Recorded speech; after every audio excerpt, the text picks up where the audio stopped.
7 types of people Stoicism warns us about. The renowned Stoic philosopher Epictetus once stated, "The key is to surround yourself only with those who elevate you, whose presence draws out the best within you." You've likely encountered the well-known phrase, "You are the average of the 5 people you spend the most time with." Today, we'll examine this idea through the lens of Stoicism. We will explore 7 types of individuals who can hinder your progress in Stoic practice, and discuss strategies for handling these complex relationships. Before diving in, I'd appreciate it if you could like this video to help further spread Stoic wisdom. And if you haven't yet subscribed, I encourage you to do so and enable notifications so that you don't miss future content. The complainer. We all know someone, a friend, relative, or co-worker, who seems to find fault with everything. Whether it's the weather, their job, or even the food at a restaurant, they never fail to voice their dissatisfaction. You might think, why should this affect me? I can just ignore them. But tuning them out isn't always easy. Consistently being around negativity can subtly drain your mental energy. It's like a slow leak in a reservoir, gradually depleting your emotional reserves. Stoicism urges us to focus on solutions rather than dwelling on complaints. For instance, consider a situation where you're working on a project with someone who constantly complains. Every meeting turns into a venting session, with little progress being made. The result? Team morale declines, and your focus shifts away from finding solutions, leaving you disillusioned with the project, and possibly even with life itself. How does Stoicism guide us in handling complainers? There are several approaches you can take. First, limit your interactions with them whenever possible. If avoidance isn't an option, perhaps because they're a colleague or family member, then your next best strategy is to mentally detach. Think of their complaints as passing storms, temporary disruptions that have no real power over the stability of your mind. Another approach is to shift the conversation towards solutions, or introduce a more constructive topic. Marcus Aurelius reminds us, "You have power over your mind, not external events." Recognizing this gives us strength. This timeless Stoic principle urges us to safeguard our mental clarity, ensuring that habitual complainers do not steer us away from the path of resilience and virtue. The drama magnet. Imagine your life as a ship smoothly sailing through calm waters. Then suddenly, you encounter the chaotic whirlpool known as the drama magnet. This type of person seems to be in a constant state of crises, always entangled in conflicts or controversies. Like a whirlpool, they possess an uncanny ability to pull you into their vortex of turmoil. At first, you might mistake their energy for excitement or passion, only to realize that staying in their orbit feels like navigating an endless storm, exhausting and hazardous. What makes dealing with drama magnets so difficult is that their crises can start feeling like your own. Their disorder is contagious, and before long, you may find yourself entangled in conflicts that were never yours to begin with. For example, imagine a friend who frequently argues with people in your social circle. Today they're upset with Sarah, tomorrow it's Tom. They come to you seeking advice, but you notice the pattern never ends. And suddenly, by trying to mediate, you find yourself caught in the middle of their disputes. In such cases, employing reflective listening can be useful. Rather than giving advice or taking sides, simply mirror their words back to them. For instance, if they say, "I can't believe Sarah said that about me," you could reply, "So you're feeling hurt by Sarah's words." This allows them to feel acknowledged, without dragging you into the drama. Another approach, which may seem counterintuitive, is to become selectively unavailable. Stoicism teaches us to protect our time and energy, and sometimes that means removing ourselves from unnecessary emotional turbulence. Set designated hours when you silence distractions, whether by turning off your phone or carving out uninterrupted periods for focused work. Seneca reminds us, true happiness comes from enjoying the present, without anxious dependence on the future. This is especially important when handling drama magnets. Rather than constantly anticipating their next crisis, center yourself in the present moment and refuse to let someone else's disorder disturb your inner peace. Maintain control over your own ship, navigating clear of whirlpools that threaten to derail your journey toward personal growth. The naysayer. Picture yourself as an artist working on a canvas, adding layers of color and depth to your vision. Then the naysayer walks in. They glance at your painting and immediately start critiquing.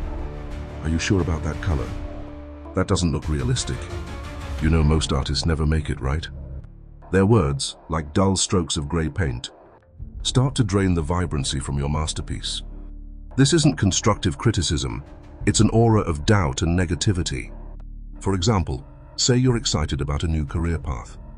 You've done the research, networked with professionals, and taken the first steps toward making it a reality. When you share your enthusiasm with the naysayer, they instantly point out everything that could go wrong. The market is too competitive. Do you have the right skills? What if you fail? Soon their doubts begin to sound like your own, and the confidence you once had starts to waver. So how do you handle a naysayer, especially if they're someone close to you?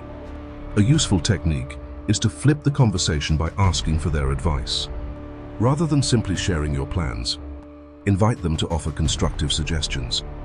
When people are put in an advisory role, they are less likely to criticize outright and may instead provide more thoughtful insights. Another approach is positive confrontation. Instead of absorbing their negativity, challenge them to offer solutions. If they say, "You'll never make a career switch at this stage," counter with, "That's an interesting perspective. How do you think someone could successfully transition?" This redirects the conversation toward problem solving, instead of dwelling on obstacles. Epictetus reminds us, we have 2 ears and 1 mouth, so that we may listen twice as much as we speak. Listening does not mean absorbing all opinions.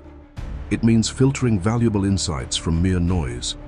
When naysayers attempt to dull your vision, take a step back, reflect, and continue painting the life you envision. Don't let anyone turn your masterpiece into a lifeless gray canvas.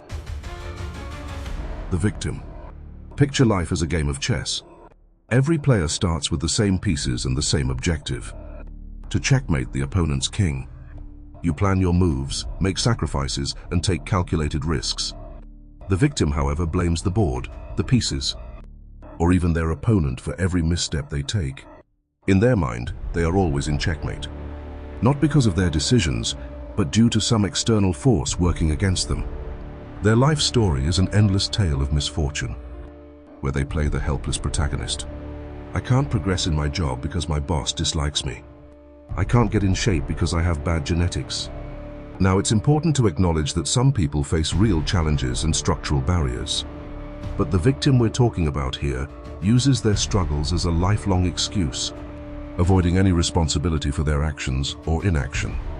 You may find yourself entangled in their story, playing the role of a rescuer who's always expected to save them.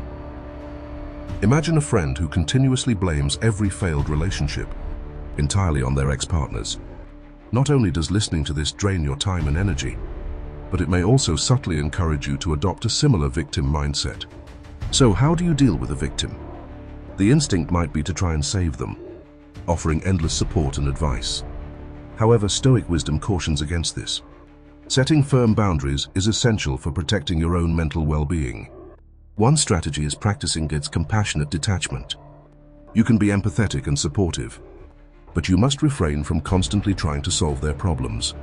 Offer a listening ear, but resist the urge to become their permanent problem solver.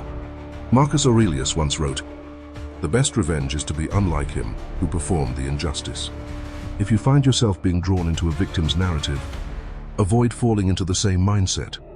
Take ownership of your own life, make your moves, and remember that in the game of life, being in checkmate is often a choice, not an inevitable fate. Continue moving forward, make strategic sacrifices when needed, and play not for sympathy or revenge, but for personal growth and wisdom. It's the manipulator.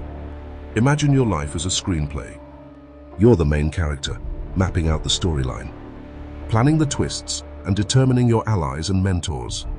Then enters the manipulator, the shadowy director, who subtly alters the script without you even noticing.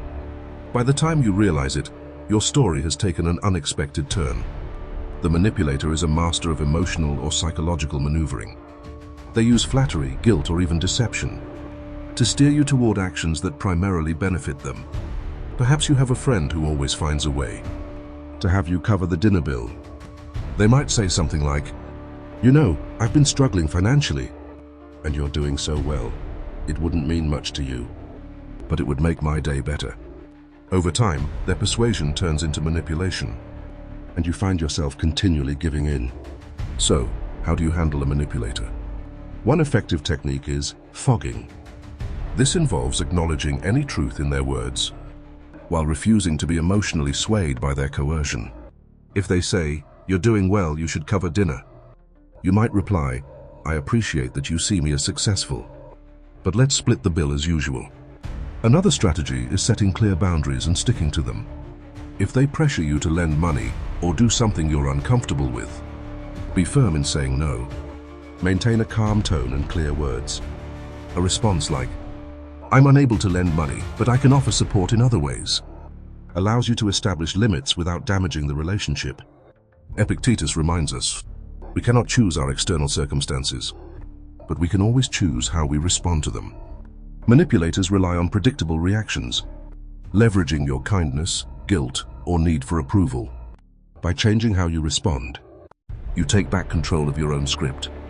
If a manipulator has entered your life, remind yourself that you hold the pen. Your story is yours to write. And while there may be many characters along the way, the protagonist's journey, your journey, should always be guided by your own values and principles. Take back the narrative and don't allow anyone else to dictate the direction of your life.